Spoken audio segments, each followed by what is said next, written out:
तो stream start हो गई है। बेसिकली इस लाइव स्ट्रीम में हम देखेंगे कि हमने जो मॉडल है उसकी ऑप्टिमाइजेशन किस तरह करनी होती है रन टाइम पे। ठीक है, उसके लिए बेसिकली हम जितना भी स्टैक कवर कर रहे हैं वो ज़्यादातर हम एनएलपी का स्टैक कवर कर रहे हैं। और एनएलपी के लिए आपको शायद अंदाज़ा हो कि जो मेन हम यूज़ करते हैं लाइब्रेरी वो ट्रांसफॉर्मर्स है।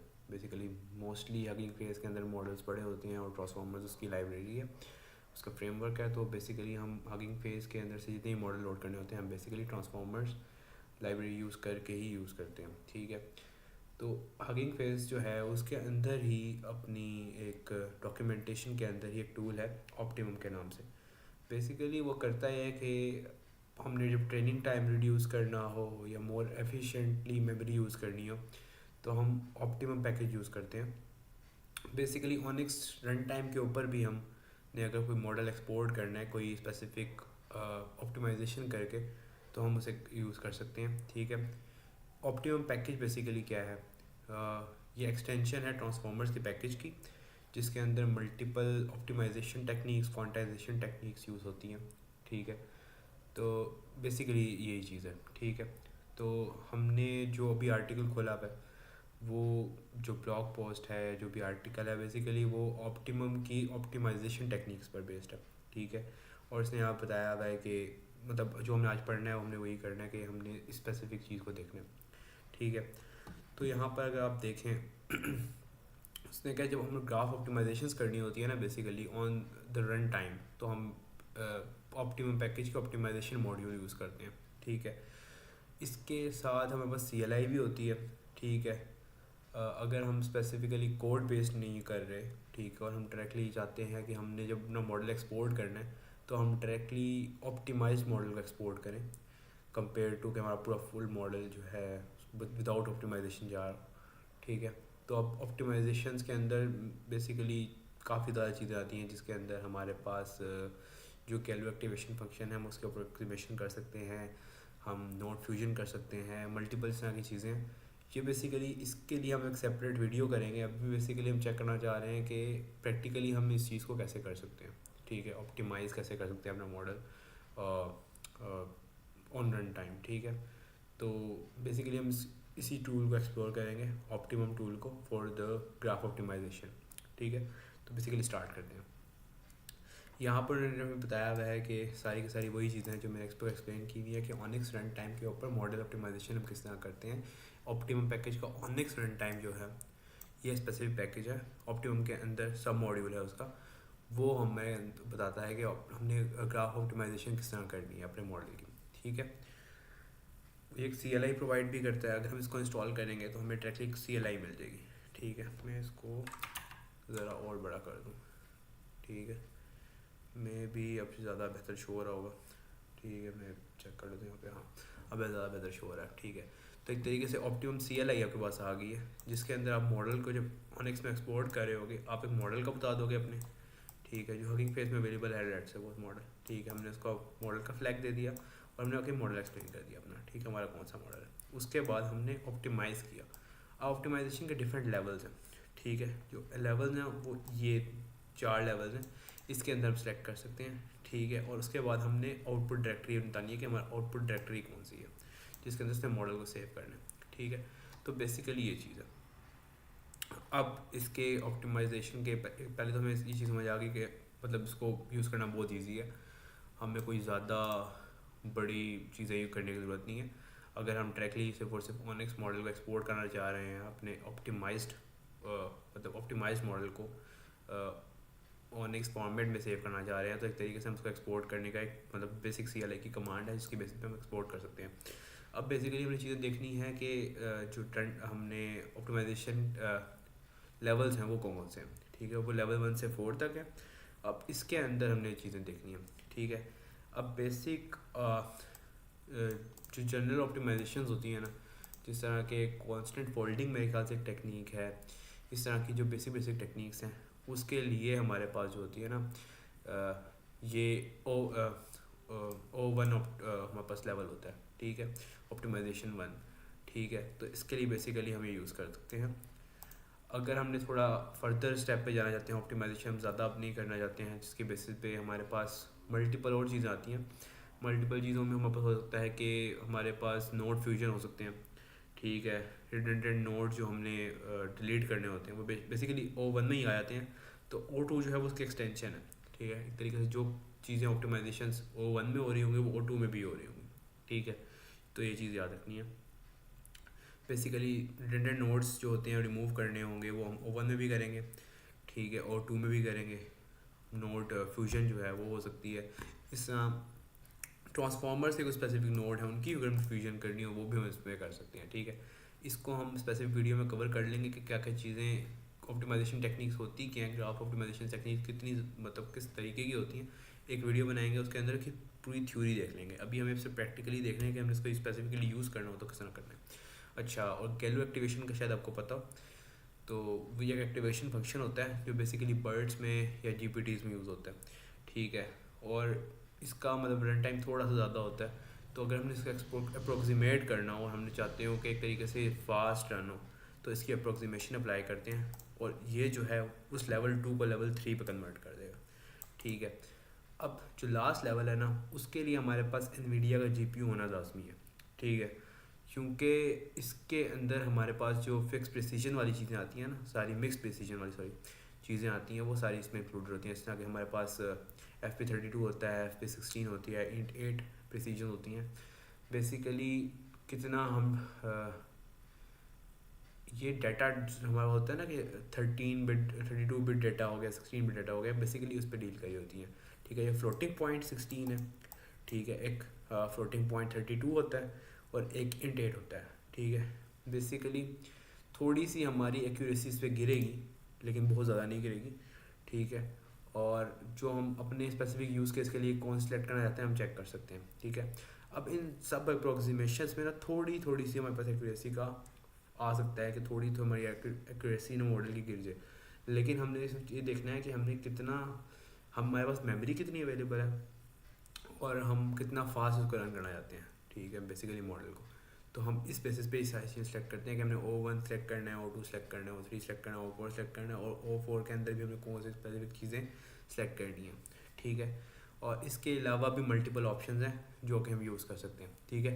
अगर हम प्रोग्रामेटिकली इसे करना चाहते हैं ना, मतलब CLI हम यूज़ नहीं करना चाहते हैं, प्रोग्रामेटिकली करना चाहते हैं, तो एक तरीके से इसके अंदर हमारे पास ORT ऑप्टिमाइज़र का एक पैकेज है, ठीक है। और जो हमने सीक्वेंस क्लासिफिकेशन के इस तरह के ट्रांसफार्मर का हम मॉडल यूज़ करते थे ना, सीक्वेंस क्लासिफिकेशन मॉडल जो होता था, ठीक है, वो डायरेक्टली ट्रांसफार्मर के अंदर इंपोर्ट करते थे। सेम टू सेम हमने ऑप्टिमम के अंदर से इंपोर्ट करना है, ठीक है, जो हमारे पास ऑनिक्स मॉडल्स जाएंगे सारे, ठीक है। तो उसमें क्या होगा, हम डायरेक्टली इंपोर्ट करेंगे, मॉडल बताएंगे कि मॉडल कौन सा है। ये same to same Hugging Face वाला मॉडल है, ठीक है, हमने यहाँ डिफाइन कर लिया और हमने बता दिया कि हमें प्री ट्रेंड से चाहिए, ठीक है। ये प्री ट्रेंड वेट्स हमारे पास अवेलेबल होंगे हगिंग फेस की रिपोजिटरी के अंदर, ठीक है। और अब हमने एक तरीके से ऑप्टिमाइज़र को यहाँ डिफाइन कर दिया, ठीक है। और अब हम एक तरीके से इसे एक्सपोर्ट भी कर सकते हैं, मैं बताता हूँ यहाँ पे एक्सपोर्ट किस तरह करना है। यहाँ पे एक तरीके से, हाँ, यहाँ पे जो चीज़ बताइए, यहाँ पे बताइए कि हमारे पास अगर मॉडल सेव्ड है, ठीक है, और हमारे पास लोकल ऑनिक्स मॉडल की डायरेक्टली गिवन है, तो एक तरीके से हम उसको भी डायरेक्टली उठा सकते हैं यहाँ से, ठीक है, ठीक है। यहाँ पे भी चीज़ आ गई। अब इसके बाद हमारे पास जो यहाँ पर लेवल्स हैं ना, ऑप्टिमाइजेशन लेवल हैं, वो थोड़े से डिफरेंट है, ठीक है। जो यहाँ पर CLI में थे, ठीक है, और जो यहाँ पर है, जहाँ पर जो ऑप्टिमाइजेशन लेवल सेलेक्ट करने हैं वो थोड़े से डिफरेंट है। इसमें ऑप्टिमाइजेशन लेवल जो 0 है ना, उसका मतलब है कि हमें सारी की सारी ऑप्टिमाइजेशन ऑफ कर देनी है, यहाँ पे कोई ऑप्टिमाइजेशन नहीं हो रही, ठीक है। अब यहाँ पे हमारे पास आती हैं सेकंड लेवल ऑप्टिमाइजेशन, ठीक है। इसके अंदर क्या है कि हमारे पास बेसिक ऑप्टिमाइजेशन ऑन हो रही है, इसमें रिडंडेंट नोड एलिमिनेशन हो गई है और कांस्टेंट फोल्डिंग हो गई है। Constant folding, redundant node elimination, एक तरीके से बेसिकली आइडिया हो रहा होगा कि हमने एक तरीके से रिडंडेंट नोड्स जो हैं वो एलिमिनेट कर दिए हैं। कांस्टेंट फोल्डिंग में होता है कि हमारे जो कांस्टेंट होते हैं वो रन टाइम पे कैलकुलेट होते हैं, ठीक है, कंपाइल टाइम पे सॉरी कैलकुलेट होते हैं, ठीक है। तो इसको हम ग्राफ ऑप्टिमाइजेशन की एक स्पेसिफिक वीडियो बनाएंगे, उसके अंदर कवर कर लेंगे, लेकिन बेसिकली हमें यूज़ केस के लिए हमें आइडिया हो गया कि क्या क्या चीज़ें इसमें हो रही हैं, स्टेप पे क्या परफॉर्म हो रहा है, ठीक है। लेवल 2 में अब जाते हैं तो मल्टीपल जो नोड्स हैं उसकी फ्यूजन के लिए लेवल 2 ऑप्टिमाइजेशन है, ठीक है। अब इनेबल डेटा लेआउट ऑप्टिमाइजेशन, एक तरीके से ये भी ऑप्टिमाइजेशन होती है। अगर हम लेवल 99 करेंगे ना तो ये जो है ये एक्टिवेट हो जाएगी, ठीक है। अच्छा, इसके अलावा हमारे पास मल्टीपल और ऑप्शंस अवेलेबल आती हैं, ठीक है। जिस तरह के डिसेबल वैल्यू फ्यूजन करनी है हमने, ठीक है, इसका हमें फ्लैग देना पड़ेगा। इस तरह के डिसेबल लेयर नॉर्मलाइजेशन फ्यूजन करनी है, इसका हमें फ्लैग देना पड़ेगा। अटेंशन फ्यूजन वाला फ्लैग देना पड़ेगा। मल्टीपल फ्लैग्स हैं जो हम दे सकते हैं, ठीक है। मतलब इसको डिटेल में हमने जितनी जो जो अप्रोक्सीमेशन करना चाहते हैं ना, अपने मॉडल के हिसाब से चेक कर सकते हैं कि हमें ये अप्रोक्सीमेशन चाहिए कि नहीं चाहिए, ठीक है। इसकी ऑप्टिमाइजेशन हमें चाहिए कि नहीं चाहिए। हम बेसिकली चेक कर सकते हैं कि हमारी एक्यूरेसी तो नहीं गिर रही, हमारा रन टाइम में कितना इंक्रीज़ हो रहा है, ठीक है। तो बेसिकली हम ये चीज़ें देख के करते हैं, ठीक है। इसके अलावा यहाँ पर जो हमने पहले भी डिस्कशन की थी, जो हम ऑप्टिमाइजेशन यूज़ करते हैं वो हमारी O1 थी, O2 थी, O3 थी, O4 थी, जो हमने पहले डिस्कस की थी, ठीक है। अगर हम डायरेक्टली प्रोग्रामेटिकली करने में उसकी कॉन्फ़िगरेशन जो है वो अपने पास गेट करना चाहते हैं, तो हम और कॉन्फ़िगरेशन गेट करेंगे और हम फिर डायरेक्टली सेव करेंगे यहाँ पे।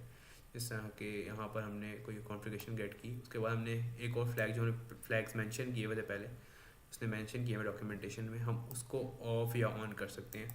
बेसिकली कुछ हमारे पास डिफ़ॉल्ट होंगे, कुछ ऑन होंगे, कुछ ऑफ होंगे। हमने खुद सेलेक्ट करना है कि हमने कौन सा ऑन रखना है, कौन सा ऑफ रखना है, ठीक है।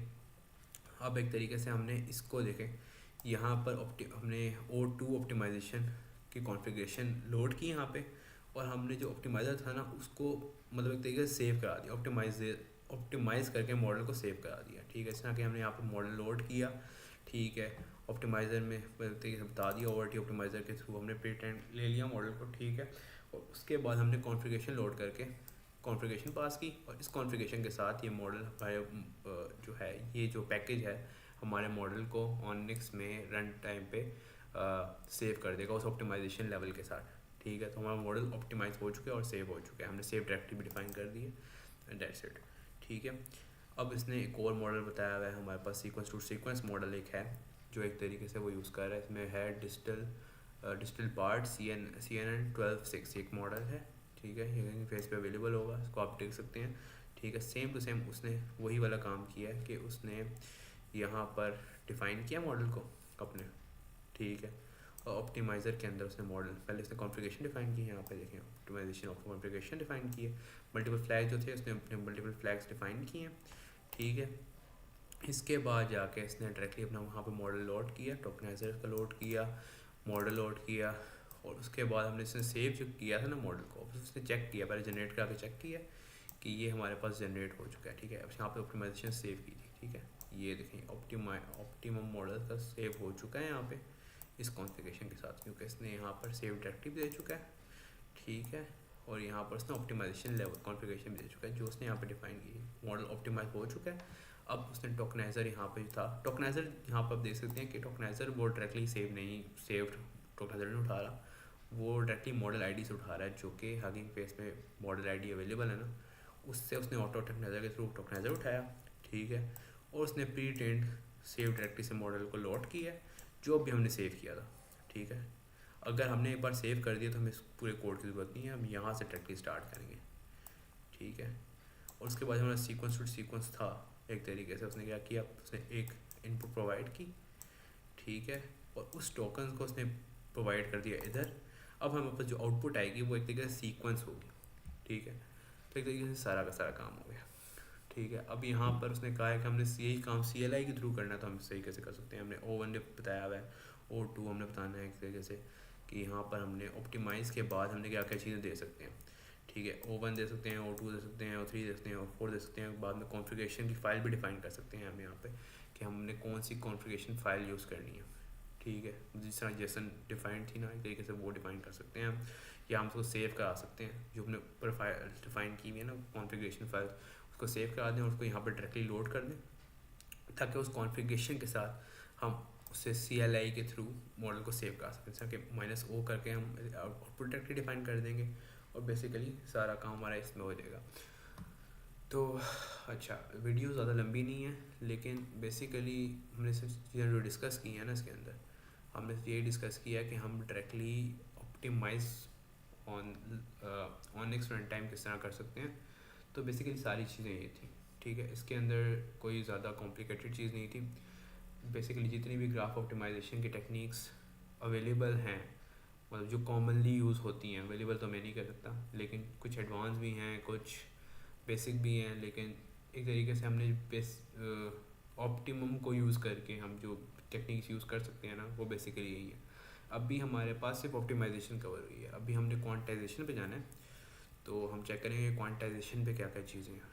ठीक है, तो एक बार क्वांटाइजेशन हो जाएगी, इसमें स्टैटिक और डायनामिक क्वांटाइजेशन दोनों आएंगी, हम उन चीज़ों को भी देखेंगे। लेकिन बेसिकली मोस्टली जो NLP के मॉडल्स हैं वो हगिंग फेस में अवेलेबल होते हैं। हगिंग फेस एक तरीके से ट्रांसफॉर्मर जो लाइब्रेरी है उसकी अपनी है, तो हमने कोई भी मॉडल आईडी के स्पेसिफिकली मॉडल यूज़ करना होता है तो हम यूज़ करते हैं।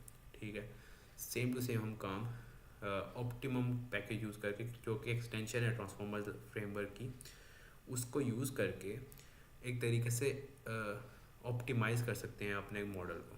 ठीक है, अपनी यूज़ केस के लिए कि मेमोरी हमारी कम ज़ाया हो और हमारे पास एक तरीके से रन टाइम भी इंक्रीज़ हो। तो ये सारी चीज़ें मतलब आज के वीडियो हमने देखी हैं और हमने चेक किया है कि कौन कौन से लेवल्स कौन कौन सी ऑप्टिमाइजेशंस करते हैं। ठीक है, तो एक तरीके से हमने ये जो डॉक्यूमेंटेशन थी ये पढ़ ली है।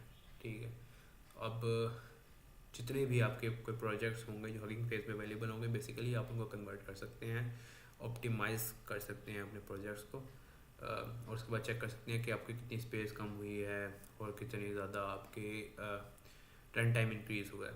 ठीक है, मेमोरी भी आप चेक कर सकते हैं कि मेमोरी का क्या हुआ है, मतलब फॉर एग्जांपल आप स्पेसिफिक मेमोरी थी, आप चाहते थे कि आपका मॉडल उसके अंदर फिट हो जाए और वो फिट नहीं हो रहा था, तो आप इस ऑप्टिमाइजेशन को यूज़ करके, मल्टीपल ऑप्टिमाइजेशन को यूज़ करके चेक कर सकते हैं कि अब आपका मॉडल फिट हो रहा है कि नहीं हो रहा। ठीक है, उस इंस्टेंस पे। तो that's it, and next video में हम कवर करेंगे क्वांटाइजेशन, जो बेसिकली आज ही मैं कोशिश करूँगा कि स्ट्रीम रिकॉर्ड करूँ और पुश कर दूँ। And that's it from my side, and thank you.